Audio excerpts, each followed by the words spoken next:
ईरानी सेना प्रमुख खतामी का एक बड़ा बयान सामने आया है। हमारी उंगली ट्रिगर पर है। ईरान सेना के प्रमुख ने कहा है कि हमारी जो उंगली है वो ट्रिगर पर है। इस्लामिक रिपब्लिक अटूट है। ईरान सेना के प्रमुख का ये बड़ा दावा। अंतिम समय तक ईरान की हम रक्षा करेंगे। सेना प्रमुख की ओर से ये बड़ा बयान सामने आया है और उस वक्त में जब आप देखिए दुनिया में हलचल है, ईरान पर सभी की नजरें है और ऐसे में ये बयान दीपक वोरा जी, ईरान हम देखते हैं बीच बीच में कई बार ऐसे बयान दे देता है, कभी कभी उसकी जरूरत भी नहीं होती और अब तो कह रहे हैं कि हमारी उंगली ही ट्रिगर पर है। सेना प्रमुख का ये बयान।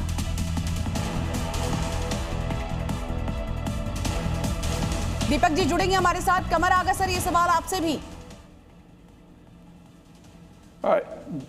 मैं समझता हूं कि देखिए ईरान अटैक तो नहीं करेगा, लेकिन ये कि रिटेलिएशन जवाबी के लिए वो शुरू से तैयार हैं। ईरान की जो बेसिक नीति है, मिलिट्री डॉक्ट्रिन है, वो सेल्फ डिफेंस की है, रक्षा की है अपने, लेकिन ये कि उन्हीं अपने को पूरी तरीके से तैयार कर रखा है। वो किसी तरह के कंप्रोमाइज़ पे तैयार नहीं है। हालांकि उनकी बातचीत भी दूसरे देशों के माध्यम से हो रही है। ओमान और टर्की लगातार बातचीत चल रही है। अमेरिका की कोशिश अभी भी ये है कि शायद कोई बातचीत से मसले हल हो जाए, लेकिन अभी बातचीत का कोई लेकिन डायरेक्ट बातचीत का कोई आप देखिए, ईरान अगर सेल्फ डिफेंस की बात करता है तो ये कैसे कह सकता है कि हमारी उंगली जो है वो ट्रिगर पर है? देखिए, वो ट्रिगर तभी दबेगा जब इजराइल या अमेरिका उसके ऊपर अटैक करेंगे।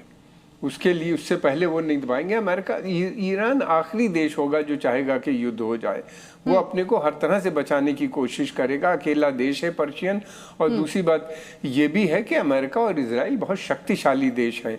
ये सही है कि इनको हराना आसान काम नहीं होगा ईरान को, लेकिन ये कि उनके पास जो शक्तियां हैं, इतनी ज़्यादा शक्ति है कि कोई मैच नहीं है। लेकिन ये है कि वियतनाम में भी हमने देखा इतने अमेरिकन बहुत शक्तिशाली थे, क्या हुआ, बाद में भागना पड़ा। इराक में भी उनके साथ 22 साल युद्ध लड़ा उन्हीं ने, अफगानिस्तान में, और तकरीबन 15 साल के करीब इराक में, लेकिन क्या हुआ, अपने ऑब्जेक्टिव को पूरा नहीं कर पाए। अमिताभ जी भी हमारे साथ मौजूद है। प्रोफेसर अमिताभ, बड़ा सवाल ये हो जाता है, जिस तरह से अरब देशों के तमाम लोग यहाँ पर मौजूद है, विदेश मंत्री कई देशों के मौजूद है, ट्रंप बार बार टैरिफ को लेकर देखिए किस तरह से पूरी दुनिया पर दबाव बनाने की कोशिश करते हैं, तो क्या कहीं ना कहीं इस मीटिंग के बाद उस दबाव में बदलाव देखा जा सकता है?